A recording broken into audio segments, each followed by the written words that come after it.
رانو، جلدی سے اٹھ جاؤ، کنویں سے پانی بھر کر لے کر آؤ، تمہارے ابا کے آنے کا وقت ہو گیا ہے، اور تم جانتی ہو کہ گھر آتے ہی وہ تازہ پانی پینے کا عادی ہے، اگر اسے وقت پر پانی نہیں ملا تو وہ غصہ کرے گا۔ اماں کی بات پر میں نے ایک جھٹکے سے سر اٹھا کر اماں کو دیکھا۔ کل سے مجھے شدید بخار تھا۔ اماں مجھے حکیم سے دوا بھی لا کر دے چکی تھی، مگر ابھی تک مجھے دوا سے کوئی افاقہ نہیں ہوا تھا۔ میرے سر کا درد کم ہونے کے بجائے بڑھتا جا رہا تھا۔ بخار کی وجہ سے پورا جسم ٹوٹ رہا تھا، اور اب میری طبیعت کل کی نسبت بہتر تھی، مگر ابھی بھی مجھے کنویں پہ جا کے پانی بھر کے لانا مشکل لگ رہا تھا۔ اماں کو میں نے کہا کہ آج میری طبیعت ٹھیک نہیں ہے، میں آج نہیں جا سکتی۔ اب کی بار اماں مجھے غصے سے کہنے لگی، تم جانتی ہو اپنے باپ کو، وہ مجھے بھی کتنی باتیں سنائے گا، اور اس کا یہ احسان کم ہے جو اس نے ہم ماں بیٹی کو گھر میں پناہ دے رکھی ہے، ہمارے تمام اخراجات اٹھا رہا ہے، ہماری ضروریات پوری کر رہا ہے، اور ایسے میں ہم دونوں اس کا بالکل بھی خیال نہیں رکھیں۔ مجھے اگر پاؤں میں موچ نہ آئی ہوتی تو میں خود چلی جاتی۔ اماں کی بات سن کر میں افسردہ ہو گئی۔ جب بھی اماں اس طرح کی بات کہتی تو ہمیشہ میرا دل دکھ سے بھر جاتا۔ میرے چہرے پر چھائے ہوئے پھیکے رنگ دیکھ کر اماں کہنے لگی کہ حقیقت کبھی بدل نہیں سکتی، تم یہ کیوں بھول جاتی ہو کہ وہ تمہارا سگا باپ نہیں ہے، تمہارا سوتیلا باپ ہے، اور اگر اسے ذرا سی بھی کسی چیز میں کوئی کسر لگ گئی، ذرا سی بھی اس کی خدمت میں کوئی کوتاہی ہو گئی، تو اس کا غصہ آسمان کو پہنچ جائے گا، اور اگر اس نے تمہیں کچھ کہا تو پھر میں یہ چیز برداشت نہیں کر پاؤں گی۔ میں پھر دوا دوبارہ سے کھا کر ہمت کر کے اپنی جگہ سے اٹھی۔ اماں کو کہنے لگی کہ فکر مت کرو، آپ کو پریشان ہونے کی ضرورت نہیں ہے، میں کنویں سے پانی بھرنے کے لیے جا رہی ہوں، میں شبو سے بات کرتی ہوں، ہو سکتا ہے وہ بھی میرے ساتھ چلے، اس نے بھی پانی بھرنے کے لیے جانا ہو۔ شبو سے میں نے پوچھا تو وہ کہنے لگی کہ میں تھوڑی دیر پہلے ہی واپس آئی ہوں، اگر مجھے پتا ہوتا کہ تم بھی چلو گی تو میں تمہیں بھی بلا لیتی، مگر تمہیں تو بخار تھا، اور اب تو کافی وقت بھی ہو گیا ہے، شام بھی ہونے والی ہے، اب تو اماں مجھے نہیں جانے دے گی، اور ویسے بھی میں تو ابھی ہنڈیا بنا رہی ہوں، ابا آنے ہی والا ہوگا، اور گھر آتے ہی وہ گرما گرم تازہ کھانا کھانے کا عادی ہے۔ پھر میں خاموشی سے کنویں کی جانب چل پڑی تھی۔ جب میں وہاں پر آئی تو آج بخار کی وجہ سے میں آہستہ روی سے چلتے ہوئے کنویں تک پہنچی تھی۔ کافی وقت گزر گیا تھا، اب کوئی بھی عورت یہاں پر موجود نہیں تھی، میں اس وقت اکیلی تھی۔ میں نے بہت مشکل سے جیسے ہی پانی بھرنے کے لیے کھڑے کو نیچے رکھا تو مجھے چکر آ گئے، میں ایک طرف زمین پر گر گئی، میری آنکھوں سے آنسو بہنے لگے، اور پھر میں یہ سوچ کر پھوٹ پھوٹ کر رو پڑی کہ اس قدر بیماری میں بھی مجھے آرام کرنے کا وقت نہیں مل رہا، اور اب تو سر درد کی وجہ سے سر اٹھانا محال تھا۔ میں یہ پانی کا گھڑا سر پر اٹھا کر گھر تک کیسے جاتا؟ تبھی مجھے اپنے کانوں میں ایک مہربان آواز سنائی دی، کیا بات ہے؟ آپ کی طبیعت ٹھیک ہے؟ آپ اس طرح سے کیوں رو رہی ہیں؟ اب کی بار میں نے سر اٹھا کر دیکھا تو میرے سامنے ایک نوجوان شخص کھڑا۔ میں نے اسے پہلی بار دیکھا، وہ دیکھنے میں ہمارے گاؤں کا نہیں لگ رہا تھا۔ میں نے اسے دیکھ کر اپنے چہرے پر دوپٹہ نقاب کی صورت کھینچ لیا۔ اسے کہنے لگی کہ آپ کون ہیں؟ وہ کہنے لگا کہ میں ایک مسافر ہوں اور یہاں پر پانی پینے کے لیے ابھی آپ کے رونے کی آواز سنی تو میں آپ کی طرف متوجہ ہو گیا۔ آپ مجھے بتائیں کیا ہوا ہے؟ کیا میں آپ کی مدد کر سکتا ہوں؟ مجھے لگتا ہے کہ آپ کی طبیعت کچھ خراب ہے۔ اس کی بات سن کر میں نے سر جھکایا۔ وہ کہنے لگا، آپ ایک طرف ہو جائے، میں آپ کے گھڑے میں پانی ڈال دیتا ہوں۔ اس نے میرا ہاتھ پکڑ کر مجھے سہارا دے کر اٹھایا۔ میں نے جھجکتے ہوئے اس کا ہاتھ تھاما، مگر اس کا ہاتھ تھامتے ہی مجھے عجیب سا احساس ہوا۔ ایسا لگنے لگا جیسے میں نے کسی آگ کو چھو لیا ہو۔ اب میں نے چونک کر اس کے چہرے کی طرف دیکھا کہ شاید اسے بھی بخار ہو رہا تھا۔ جب بھی اس کا ہاتھ اتنا گرم تھا، وہ میرے حیران ہونے پر مسکرا دیا، اور پھر تھوڑی ہی دیر میں اس نے میرا گھڑا پانی سے بھر دیا۔ میں یہ دیکھ کر پریشان ہو رہی تھی کہ اس وقت تک تو کنویں سے پانی ختم ہو چکا ہوتا تھا، کیونکہ تمام عورتیں پانی اسی کنویں سے بھر کر لے جایا کرتی۔ اس کنویں کا پانی میٹھا تھا اور اس کا پانی بھی کم تھا۔ شام تک سب پانی بھر کر لے جاتی تو اس وقت تک پانی کیچڑ زدہ ہو جاتا، اور پھر اگلے دن تک اس کنویں میں پانی بحال ہو جاتا۔ مگر اب جب میں نے گھڑے میں صاف شفاف پانی دیکھا تو میرا دل خوش ہو گیا، مگر اگلا مرحلہ بھی آسان نہیں تھا۔ میں اس گھڑے کو سر پر اٹھا کر کیسے لے جا سکتی تھی؟ اور اب تو مغرب بھی ہونے والی تھی۔ مجھے اکیلے ڈر بھی لگ رہا تھا۔ وہ لڑکا کہنے لگا اگر آپ چاہیں تو میں اس گھڑے کو آپ کے گھر تک چھوڑنے کے لیے جا سکتا ہوں۔ اس کی بات سن کر میں ہچکچا گئی۔ اس سے کہنے لگی کہ آپ شہر کے معلوم ہوتے ہیں، تبھی آپ گاؤں کے رسم و رواج سے ناواقف ہیں۔ کسی لڑکے کا لڑکی کے ساتھ بات کرنا، اس کے ساتھ وقت گزارنا ہمارے یہاں بہت زیادہ معیوب سمجھا جاتا ہے، اور اگر کسی لڑکی کو یہ کام کرتے ہوئے دیکھ لیا جائے تو وہ پورے گاؤں میں بدنام ہو کر رہ جاتی ہے۔ میری بات سن کر وہ افسوس سے سر ہلا کر کہنے لگا مگر اس وقت آپ کی طبیعت ٹھیک نہیں ہے، آپ اس بیماری کی حالت میں اتنا وزن اٹھا کر کیسے جا سکتی؟ میں اس سے افسردگی سے کہنے لگا کہ ہماری عادت ہے، ہم سخت جان ہیں، ہماری زندگی ایسے ہی گزرتی ہے۔ وہ کہنے لگا میں اپنے چھوٹے بھائی کو بلاتا ہوں، وہ آپ کی مدد کر دے گا۔ پھر اس نے ایک طرف آواز دے کر کسی لڑکے کو بلایا۔ وہ زبان میرے لیے اجنبی تھی۔ میں حیران ہو کر سوچنے لگی کہ یہ کون سی زبان ہے، مجھے اس زبان سے واقفیت نہیں ہے۔ تبھی ایک چھوٹا سا بچہ ایک طرف سے آتا دکھائی۔ وہ مجھ سے عمر میں بہت چھوٹا تھا مگر قد کاٹ میں اچھا تھا۔ تبھی وہ لڑکا اس سے کہنے لگا کہ یہ پانی کا گھڑا اس کے ساتھ ہے، ان باجی کے گھر پر چھوڑ کر جلدی سے واپس آ جاؤ۔ اس نے اپنا سر ہلا کر گھڑا اٹھا لیا اور پھر میرے ساتھ ہی چلنے لگا۔ جیسے ہی میں گھر کے دروازے تک پہنچی تو میں اس کا شکریہ ادا کرنے لگی اور اس سے کہنے لگی کہ اسے میں اندر لے جاؤں گی۔ مجھے خود پر افسوس ہو رہا تھا کہ مجھے کم از کم اسے ایک بار گھر میں تو بلا لینا چاہیے تھا، مگر پھر جب مجھے اپنے سوتیلے باپ اور بھائی کا خیال آیا تو میں نے اپنے خیال کو جھٹک دیا۔ یوں بھی وہ بات کا بتنگڑ بنانے میں ماہر تھے، اور ابا مجھے جس نظر سے دیکھتے اسے دیکھ کر میں خوف سے کانپ کر رہ جاتی۔ اب جب میں گھر میں داخل ہوئی تو سامنے ہی ابا چارپائی پر بیٹھے ہوئے تھے، وہ پاؤں سے جوتے اتار رہے تھے۔ اس کا مطلب تھا کہ وہ ابھی گھر آئے تھے۔ میں نے اپنی جگہ پر گھڑا رکھا اور پھر پانی ڈال کر جب ابا کو دیا تو ابا ایک گہری بھرپور نظر سے مجھے سر سے پاؤں تک دیکھنے، پھر کہنے لگے کہ اتنی دھان پان سی تو ہو تم، اوپر سے بیمار بھی ہو، کیا ضرورت ہے تمہیں اتنی مشقت کرنے کی، میں گزارا کر لیتا۔ مجھے ابا کا انداز سن کر دیکھ کر غصہ تو بہت آیا، مگر پھر میں رسوئی گھر میں جب اماں کے پاس گئی تو وہ کہنے لگی کہ شکر ہے تم وقت پر آ گئی۔ مجھے تو یہی فکر ہو رہی تھی کہ اگر تمہیں دیر ہو گئی اور تمہارے باپ کو تازہ پانی پینے کو نہیں ملا تو وہ تو آسمان سر پر اٹھا لے گا۔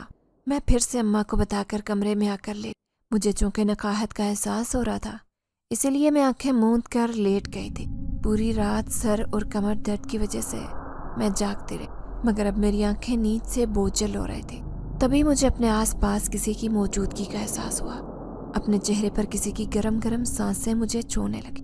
اب جب میں نے آنکھیں کھول کر دیکھا تو ابا میرے اوپر جھکا ہوا تھا۔ میں زوردار انداز میں چیخ کر پیچھے ہٹ گئی۔ ابا کو کہنے لگی کہ یہ کیا طریقہ ہے، اب یہاں پر آپ کیا کر رہے ہیں؟ ابا میرا انداز دیکھ کر گڑبڑا گئے۔ اماں بھی میرے چلانے کی آواز سن کر میرے کمرے میں آ گئی اور کہنے لگی کیا ہوا ہے؟ وہ چہرے پر خوف کے تاثرات سجائے ہم دونوں کو دیکھنے لگے۔ اس سے پہلے کہ میں کچھ کہتی ابا کہنے لگا کہ میں اس کی طبیعت کے بارے میں پوچھنے کے لیے آیا تھا کہ اگر اسے ابھی بھی بخار ہے تو میں اسے حکیم صاحب کے پاس لے جاؤں، مگر یہ سو رہی تھی، اچانک سے مجھے دیکھ کر ڈر گئی۔ ابا اپنی بات کہہ کر خود ہی ہنسنے لگا۔ امی نے گہری نظر مجھ پر ڈالی اور ابا کے کمرے میں جانے کے بعد مجھے کہنے لگی کہ سچ سچ بتاؤ کیا ہوا ہے۔ تب میں نے اماں کو بھی یہ کہہ کر ٹال دیا کہ میں نیند سے یکدم اٹھنے کی وجہ سے ڈر گئی تھی، مگر جو کچھ میں ابا کے بارے میں سوچ رہی تھی وہ میں اماں کو شاید مر کے بھی نہیں بتا سکتی تھی۔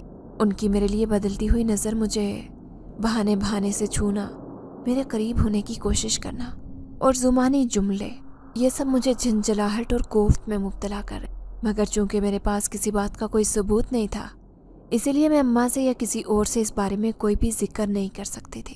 پھر اماں کافی دیر تک مجھے دیکھتی رہی، اس کے بعد کہنے لگی کہ میں خود بھی تمہارے ساتھ حکیم کے پاس چلوں گی۔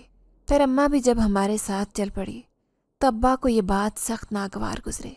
وہ کہنے لگے کہ میں اسے حکیم کے پاس لے کر تو جا رہا تھا، لگتا ہے تمہیں مجھ پر اعتبار نہیں ہے۔ اماں گڑبڑا کر کہنے لگی کہ کیسی باتیں کر رہے ہیں آپ، اگر آپ پر اعتبار نہیں ہے تو پھر کس پر ہے؟ میرے لیے تو آپ ہی سب کچھ ہیں، آپ اس طرح کی باتیں مت کیا کریں، مجھے اچھا نہیں لگتا۔ اماں ابا کے ساتھ جب میں حکیم صاحب کے مکتب پر آئی تو وہاں کافی سارا رش تھا۔ ابا اور اماں وہاں پر موجود لوگوں کے ساتھ باتیں کرنے میں مشغول ہو گئے تھے۔ اس وقت میرا جی متلانے لگا اور میں مکتب سے نکل کر باہر آئی تو باہر ٹھنڈی اور تازہ ہوا کے تھپیڑے میرے چہرے سے ٹکرا رہے اور مجھے اپنی طبیعت بہتر ہوتی محسوس ہو رہی تھی۔ تبھی وہاں پر وہی لڑکا آ گیا۔ اسے یوں اپنے سامنے دیکھ کر میں گڑبڑا گئی اور اس سے کہنے لگی کہ آپ یہاں؟ وہ کہنے لگا فکر مت کرو، دوبارہ پیچھا کرتے ہوئے نہیں آیا، بس مجھے تمہاری طبیعت کا احساس تھا۔ جب میں تمہارے گھر گیا تو میں نے تم لوگوں کو گھر سے نکلتے ہوئے دیکھا، پھر میں بھی چپکے سے تم لوگوں کے پیچھے پیچھے چل کر یہاں تک آ گیا۔ میں تمہیں یہ دوا دینے آیا، اسے استعمال کرو، تم بالکل ٹھیک ہو جاؤ گی۔ میں نے اس کے ہاتھ سے وہ خاکی پڑیا لے لی جس میں کوئی سفوف تھا۔ وہ کہنے لگا کہ اسے منہ میں ڈال کر اوپر سے پانی پیتی جاؤ، دیکھنا تم تھوڑی ہی دیر میں بھلی چنگی ہو جاؤ گی، تمہاری تمام تھکان اور بخار اتر جائے گا، سر کے درد کا بھی آرام آ جائے گا۔ میں نے اس کا شکریہ ادا کیا اور جیسے ہی میں نے وہ سفوف پانی کے ساتھ لی تو یکدم میرے منہ میں جیسے کڑواہٹ کھل گئی۔ پھر میں نے پانی کے ساتھ بمشکل اس کو نگلا اور تھوڑی ہی دیر کے بعد میری طبیعت حیرت انگیز طور پر بالکل ٹھیک ہو گئی تھی۔ اب جب میں نے اس نوجوان کو دیکھا تو وہ مسکرا کر مجھے دیکھنے لگا اور پھر کہنے لگا کہ تمہارے امی ابو شاید تمہارا انتظار کر رہے ہوں گے، اگر انہوں نے تمہیں یہاں پر میرے ساتھ دیکھا تو انہیں اچھا نہیں لگے گا۔ اس کی بات سن کر مجھے بھی اپنی پوزیشن کا خیال اور میں جلدی سے مکتب میں آ گئی تھی۔ اب رش ختم ہو گیا تھا۔ جب حکیم صاحب نے مجھے چیک کیا تو کہنے لگے کہ یہ تو بالکل ٹھیک ہے۔ اماں بھی حیران تھی کہ ابھی تو مجھ سے چلنا بھی محال ہو رہا تھا اور ابھی یہاں پر آتے ہی میرا بخار کیسے ختم ہو گیا۔ جب میں اماں کے ساتھ گھر واپس آ رہی تو میں نے اسے تب برگد کے پیڑ کے نیچے دیکھا۔ یہ دیکھ کر میں خوف زدہ ہو گئی۔ میں اسے کہنا چاہتی تھی کہ تم اس درخت کے نیچے مت کھڑے ہو، یہ درخت آسیب زدہ ہے، مگر میں نے بامشکل خود کو یہ بات کہنے سے باز رکھا کیونکہ اماں ابا دونوں میرے ساتھ تھے اور اگر ابا مجھے کسی لڑکے سے بات کرتے دیکھ لیتے تو یقیناً وہ اس بات پر بہت زیادہ شور مچاتے۔ اماں نے مجھے یوں برگد کے درخت کی طرف دیکھتے ہوئے دیکھا تو کہنے لگی اس وقت اس درخت کی طرف مت دیکھو، جانتی نہیں ہو کہ وہ پراسرار درخت ہے اور جتنا اس کے پاس جانا خطرناک ہے اتنا اس کو دیکھنا اور اس کو سوچنا بھی خطرناک ہے۔ تیز تیز قدم اٹھا کر گھر چلو۔ برگد کے درخت کے بارے میں پورے گاؤں میں یہ مشہور تھا کہ اس پر آسیب رہتے ہیں جو کہ گاؤں کی نوجوان لڑکیوں پر عاشق ہو جاتے ہیں اور ان کی زندگی اجیرن بنا دیتے ہیں اور کبھی کبھی قتل بھی کر دیتے ہیں۔ جیرا مائی کی بیٹی کی مثال سب کے سامنے تھی۔ جیرا مائی کی بیٹی گاؤں میں سب سے زیادہ خوبصورت لڑکی تھی۔ اس کی نیلی آنکھیں، گورا رنگ اور لمبے گھنے بال تھے۔ جو بھی اسے دیکھتا رہ جاتا۔ ایک بار جیرا مائی کی بیٹی گھر سے غائب ہو گئی۔ اسے ہر جگہ پر ڈھونڈا گیا مگر وہ کہیں سے نہیں ملی۔ کتنے ہی چکر اس برگد کے پیڑ کے آس پاس بھی لوگوں نے لگائے مگر وہ یہاں ہوتی تو نظر آتی۔ 2 دن تک وہ گھر سے غائب رہی۔ اس کے گھر تو گویا قیامت مچی ہوئی تھی۔ ماں باپ کا رو رو کر برا حال تھا اور بہن بھائی بھی صدمے سے نڈال ہوئے جا رہے تھے۔ کسی کو کچھ سمجھ نہیں آ رہی تھی کہ اسے زمین کھا گئی یا آسمان نکل گیا۔ اور پھر 2 دن بعد صبح دینوں نائی دوڑتا ہوا جیرا مائی کے گھر گیا۔ انہیں کہنے لگا کہ تمہاری بیٹی برگد کے درخت کے نیچے بے ہوش پڑی ہے۔ جب سب لوگ اسے اٹھا کر لے گئے تو اس کی حالت چیخ چیخ کر بتا رہی تھی کہ اس پر کیسا ظلم بیت چکا ہے۔ اس کا لباس پھٹا ہوا تھا اور اس کے چہرے کی حالت بھی بگڑی تھی۔ صاف اندازہ ہو رہا تھا کہ اس کے ساتھ کسی نے جنسی زیادتی کی اور پھر جب وہ ہوش میں آئی تو پاگلوں کی طرح چیخیں مارنے لگی۔ اس کا نفسیاتی توازن بگڑ گیا تھا۔ بعض لوگوں کا کہنا تھا کہ اسے کسی نے اغوا کر لیا تھا اور اس کے ساتھ اس قدر ظلم اور جبر کیا کہ وہ اپنی یادداشت کھو بیٹھے، اور کسی کا کہنا تھا کہ یہ برگد کے پیڑ کے نیچے رہنے والے جنات کی کارستان وہی جیرا مائی کی بیٹی کو اٹھا کر لے گئے تھے اور اس کے ساتھ ظلم و زیادتی کرتے رہے۔ اب جیرا مائی کی بیٹی سارا دن اسی درخت کے نیچے بیٹھی رہتی اور خلاؤں میں گھورتی رہتی۔ جو بھی گاؤں میں گاڑی آتی وہ پتھر لے کر اس کے پیچھے بھاگنے لگتی۔ ایک دن اسی طرح وہ ایک گاڑی پر پتھر برسانے کے لیے اپنی جگہ سے اٹھی اور اسی گاڑی کے ساتھ اس کا ایکسیڈنٹ ہو گیا۔ جب اسے ہسپتال میں لے گئے تو وہ پہنچنے سے پہلے ہی دم توڑ چکی تھی۔ جیرا مائی کی بیٹی کے علاوہ 2-3 اور لڑکیوں کے ساتھ بھی ایسا ہو چکا تھا۔ وہ بھی گھر سے کتنے دن تک غائب رہی تھی اور پھر اسی درخت کے نیچے سے ملی۔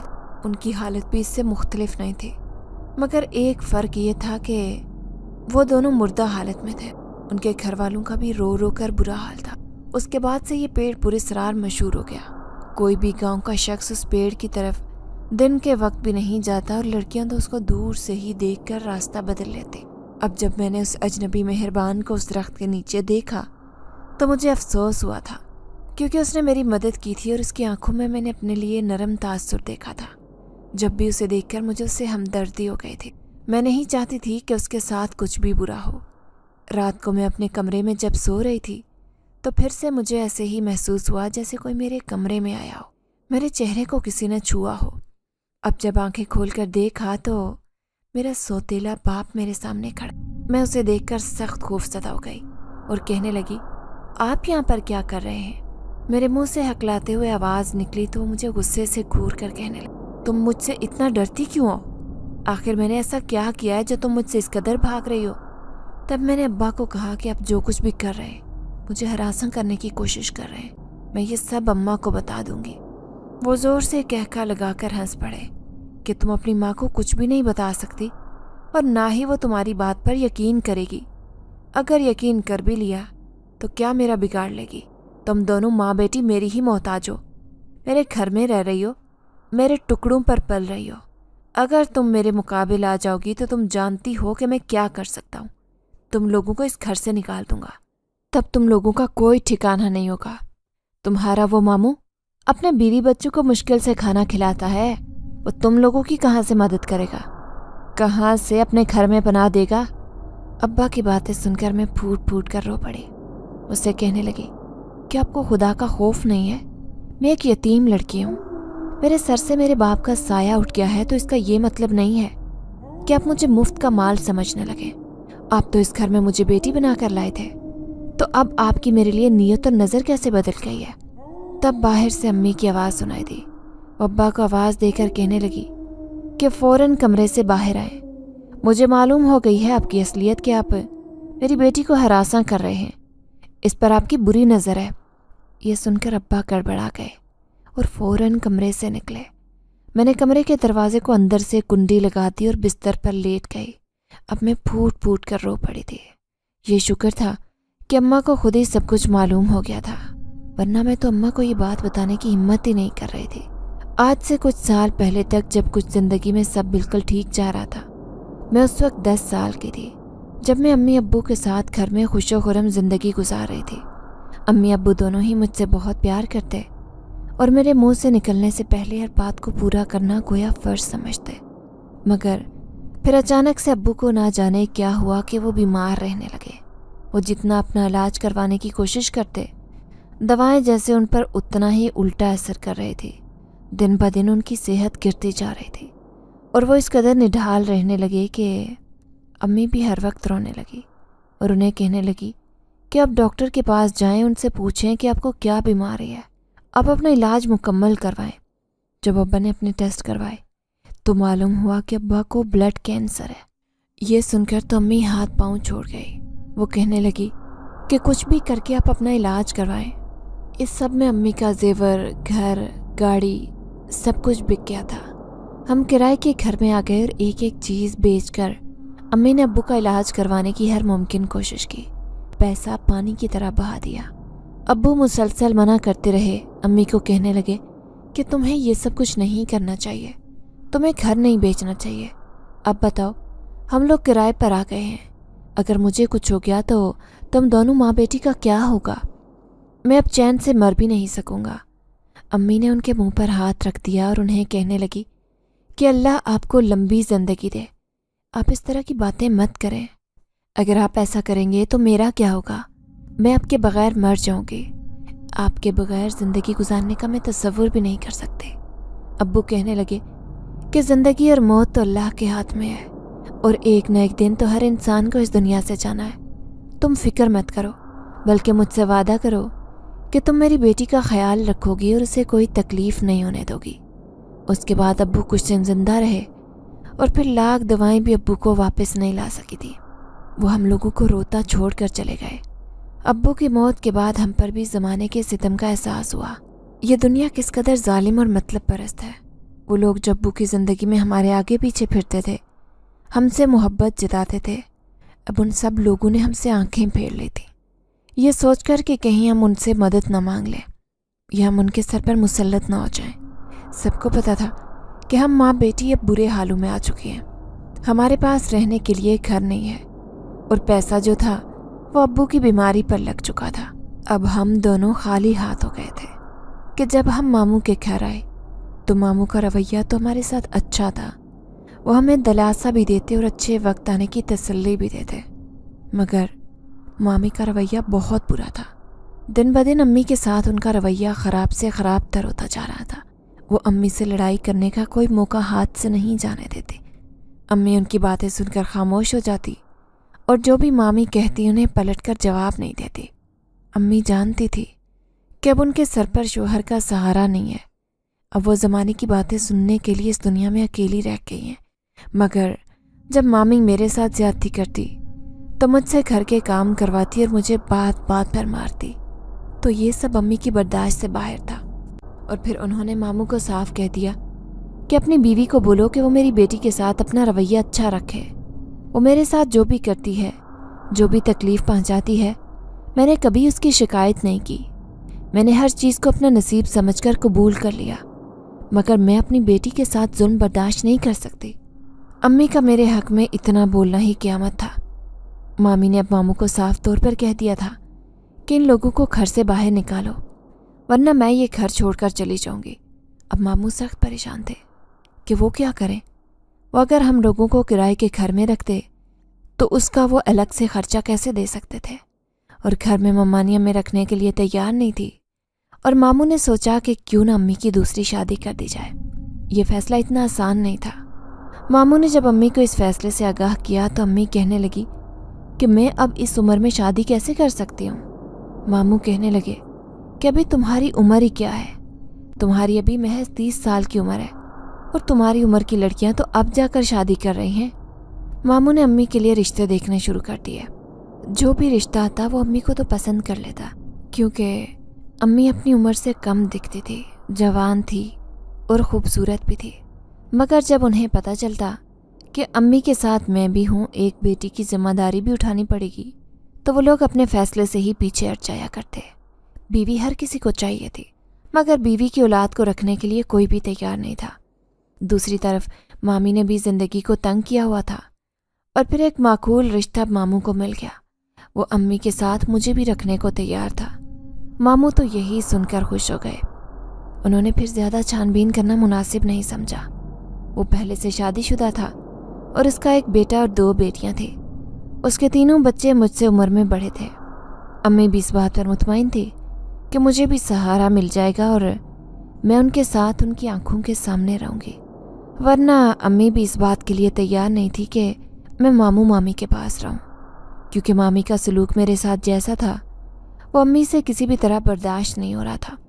اور پھر شادی کے بعد جب ہم لوگ یہاں پر آئے تو میرے سوتیلے بہن بھائی مجھ سے بات بات پر لڑتے جھگڑتے اور میں سہم کر امی کے پیچھے چھپ جاتی۔ تب میرا سوتیلا باپ مجھے بہت پیار جتاتا اور کہتا کہ یہ بھی تمہارے بہن بھائی ہیں، اگر تمہیں یہ کچھ غلط کہہ بھی دیتے ہیں، تمہیں مارتے بھی ہیں، تو تمہیں بھی میری طرف سے اجازت ہے، تمہیں بھی ان سے ڈرنے کی کوئی ضرورت نہیں۔ اگر تمہیں کوئی کچھ کہتا ہے تو مجھے بتاؤ۔ ابا میرے لیے بہت ساری چیزیں لے آتے، جو وہ اپنے بچوں کے لیے لاتے مجھے بھی دلاتے، مگر اس کے باوجود نہ جانے کیوں مجھے ان سے خوف آتا۔ ان کا مجھے پیار کرنا، میرا خیال رکھنا مجھے بالکل اچھا نہیں لگتا۔ پھر ایک دن جب امی پڑوس میں گئی ہوئی تھی اور میں گھر میں اکیلی تھی، میں اسکول کا کام کر رہی تھی، تب ابا نے مجھے گود میں بٹھا لیا اور میرے ساتھ میرے اسکول کی باتیں کرنے لگے۔ مگر مجھے یہ سب بہت عجیب لگ رہا تھا اور میں سوچنے لگی کہ ابا ایسے پیار تو میری دوسری بہنوں کے ساتھ نہیں کرتے جیسے میرے ساتھ کرتے ہیں۔ یہ بات جب میں نے اماں کو بتائی تو اماں کے چہرے کا رنگ زرد پڑ گیا۔ انہوں نے مجھے یوں خود کے ساتھ بھینچ لیا جیسے سارے زمانے سے چھپانا چاہتے ہوں۔ اس کے بعد ابا جب بھی گھر آتے امی میرے پیچھے ہی پڑتے۔ اب ابا اگر مجھے گود میں بٹھاتے تو امی مجھے بہانے سے اپنے ساتھ کام میں شریک کر لیتی، اور ابا غصے سے جنجلا جاتے اور انہیں کہتے کہ اتنی چھوٹی بچی سے تم کام کیوں کروا رہی ہو؟ اماں کہنے لگی کہ میں تھک جاتی ہوں، اگر یہ چھوٹے موٹے کام کرے گی تو اس میں اسی کا ہی فائدہ ہے، اسے بھی کاموں کی سمجھ بھول جائے گی،